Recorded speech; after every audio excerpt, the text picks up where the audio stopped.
Reagent সিরিজে আজকে আমরা জানবো গ্রিগনাট রিয়েজেন্ট সম্পর্কে।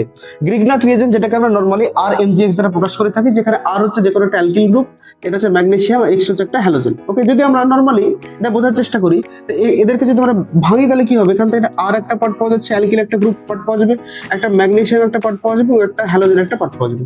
এখন ম্যাগনেসিয়াম হলো একটা মেটাল বা ধাতু, এবং এই ম্যাগনেসিয়াম কি করে? তারা কিন্তু দুটো ইলেকট্রন কিন্তু দান করে, অর্থাৎ তারা কিন্তু +2 ক্যাটায়ন তৈরি করে। ওকে, +2 চার্জযুক্ত। এখন যে দুটো ইলেকট্রন সে দান করলো, সে কাকে দান করবে? সেটা অবশ্যই হ্যালোজেন ইলেকট্রোনেগেটিভ অ্যাটম, তাকে একটা দান করলো। কিন্তু তাকে যখন দ্বিতীয় ইলেকট্রনটা দান করতে যাবে, তখন কি হ্যালোজেনটা সে গ্রহণ করবে? না, সেটা কিন্তু গ্রহণ করবে না। তার কারণটা কি? হ্যালোজেন কটা ইলেকট্রন গ্রহণ করতে পারে? সে ম্যাক্সিমাম একটা ইলেকট্রন গ্রহণ করতে পারে। কিন্তু ম্যাগনেসিয়াম বর্জন করবে কটা? দুটো। তাহলে সেই বাড়তি যে ইলেকট্রনটা হ্যালোজেনটা নিতে অস্বীকার করলো, তাহলে সেটা নিবেটাকে, তো বাধ্য হবে এখানকার সেই অ্যালকিল গ্রুপটা নিতে। তাহলে জেনারেল আমরা কি বলতে পারি?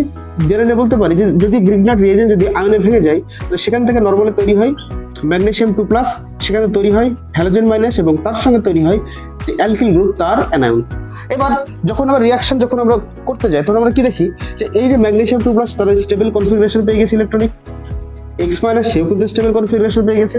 বিপদে পড়ে এই R- সে কিন্তু স্টেবল কিন্তু নয়, এবং সেই কারণে স্টেবিলিটি লাভ করার জন্য যখন আমরা কোনো রিয়াকশন গ্রিগনাট রিয়েজেন্ট দিই, তখন কিন্তু এই R- বা অ্যালকিল গ্রুপটি, অর্থাৎ অ্যালকিলের যে অ্যাননটি, তারা কিন্তু রিঅ্যাক্টিভ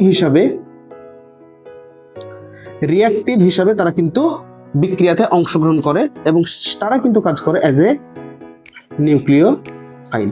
ওকে, তাহলে আমরা যদি দেখি, কথার কথা আমি মনে করছি আমার কাছে CH3MgBr আছে, তাহলে সেখান থেকে আমরা অ্যাকচুয়ালি রিঅ্যাক্ট্যান্ট হিসেবে কাকে পাবো?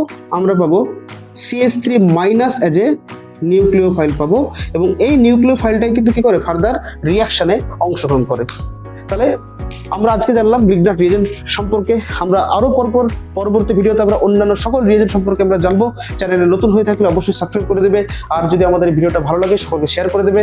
ধন্যবাদ সকলকে।